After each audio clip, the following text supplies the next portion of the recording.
So now that we understand the way in which optimal solutions must be composed of optimal solutions to smaller subproblems, we're well positioned to turn that into a recurrence and then a dynamic programming solution for the knapsack problem. To compile our discussion from last time into a recurrence, let me just introduce a little notation. So by capital V sub I x, what I mean is the maximum value you can get of a solution that satisfies two constraints. First of all, it should make use only of the first I items. Second of all, the total size of the items that you pick should be at most x. The analog of this notation in the independent set problem was G sub I, the graph with the first I vertices. We're now using two indices instead of one because subproblems have two different ways in which they can get smaller. Recall case 2 of our thought experiments. When we look at a smaller subproblem, there was both one less item and there was also less capacity. So when thinking about a subproblem, we need to keep track of both. We need to keep track of how many items are we allowed to use, and we need to keep track of what's the total size that we're allowed to use. So let's express our conclusion of the last video in this notation. What did we figure out last video? We figured out that the optimal solution has to have one of two forms. Either you just inherit the optimal solution from the knapsack instance with one less item. That was the first case. Or you take the optimal solution to the subproblem which has one less item and less capacity by the weight of the current item, and you extend it to an optimal solution for the current subproblem using the ith item. So V sub I comma x, the optimal value for the current subproblem, it's the better of the two possibilities. So we take a max. The first possibility is just the optimal solution with the same capacity and one fewer item, reusing that solution. The second one is you commit to using item I, you gain value Vi.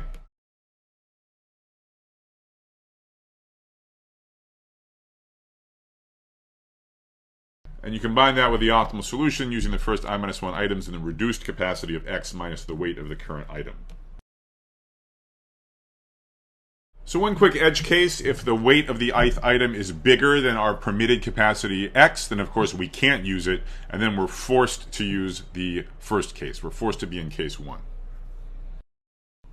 This then is our recurrence for the knapsack problem. So that completes step 1, where we think about the optimal solution structure and use it to devise a recurrence. Now in this step 2, we're going to precisely nail down what exactly are the subproblems we have to care about. Well, in our maximum weighted independence set example on path graphs, remember the reasoning. Every time we recursed, every time we needed to look up a subproblem solution, it was obtained by plucking vertices off of the right of the graph. And for that reason, all we ever cared about were the various prefixes of the graph. In one dimension, we've got something similar going on here. Whenever we look at smaller subproblems, it's always with one fewer item. We're always sort of deleting the last item before we do our lookup. So again, we need to worry about all possible prefixes of the items. So subproblems of the first I items for all values of I.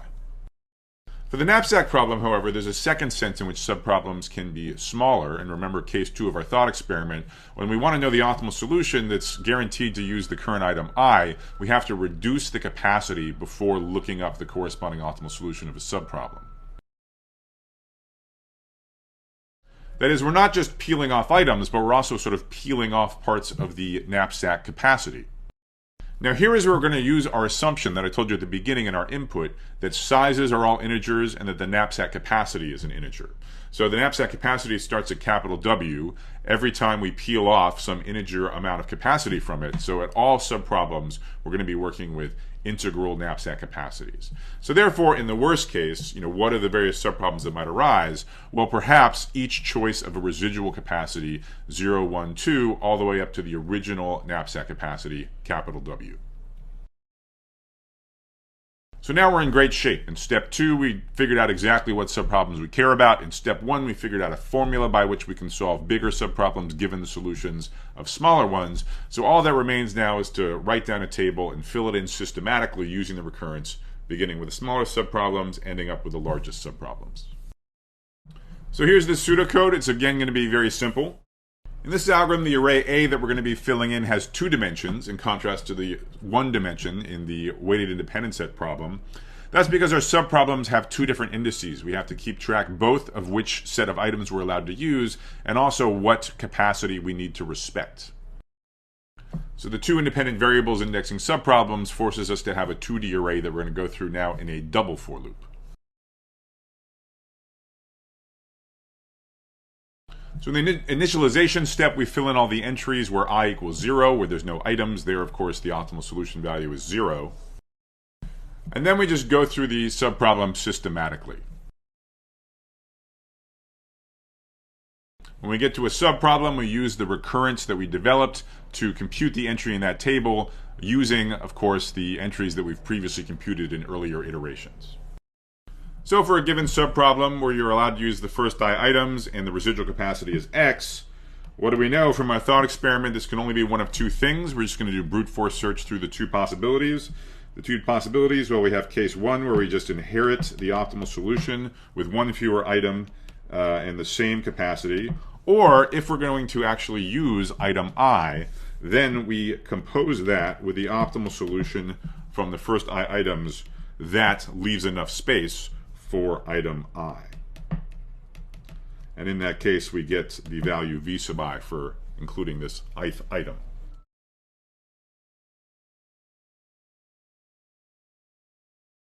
So this code doesn't quite make sense in the case where the weight of the current item wi is strictly bigger than the capacity x. That would give us a negative array index, which of course is a no-no.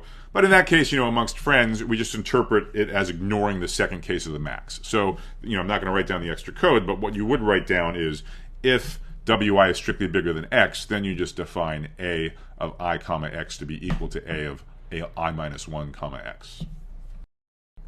And one crucial point is that, by the time we need to solve subproblem with a given I and a given X, we have at our disposal the solutions to all of the subproblems that we need. In particular, in the previous iteration of the outer for loop, we computed the solutions to the two relevant subproblems for evaluating this recurrence.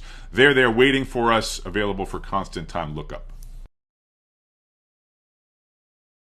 So after this double for loop completes, sitting there waiting for us in in the entry n comma capital W is the solution that we wanted. That's the max value solution that can use any items that it wants and that can use the entire original knapsack capacity capital W. That's what we want to return. So that's it. That's the whole dynamic programming solution for the knapsack problem.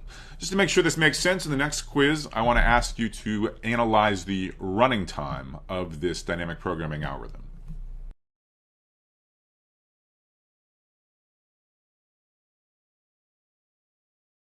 All right, so the correct answer is the second one, and the running time analysis is as straightforward as it was for the max weight independent set problem. We just count up the number of subproblems and look at how much work we do in each. So how many subproblems are there? Well, they're indexed by both I and X. There are n plus 1 choices for I. There are capital W plus 1 choices for X. So that gives us theta of n times W different subproblems, and all we do for each is a single comparison amongst previously computed solutions. So we just do constant work per subproblem, giving us the overall running time of n times capital W. So a couple other quick notes which play out in exactly the same way as for the max weight independent set problem, so I'm not going to discuss the details here. So first of all, correctness. Again, it's exactly the same template as in the previous dynamic programming algorithm and in our divide and conquer algorithms. You just go by induction on the problem size, and you use the case analysis or a thought experiment to justify formally the inductive step. So this algorithm suffers from a similar drawback to the max weight independent set algorithm for path graphs that we looked at. Namely, it computes the value of an optimal solution, not the optimal solution itself. It returns a number, not an actual subset of items. But just like with the independent set problem, you can reconstruct an optimal solution from the filled-in array just by tracing backward. So the intuition is, you begin with the biggest subproblem and you look at which of the two cases was used to fill in that entry. If case 1 was used, you should exclude the last item. If case 2 was used, you should include the last item. And also which of those two cases tells you which subproblem you should trace back to continue the process. So I encourage you to spell out the details of this reconstruction algorithm in the privacy of your own home. That'll give you some nice practice with this reconstruction aspect of the dynamic programming paradigm.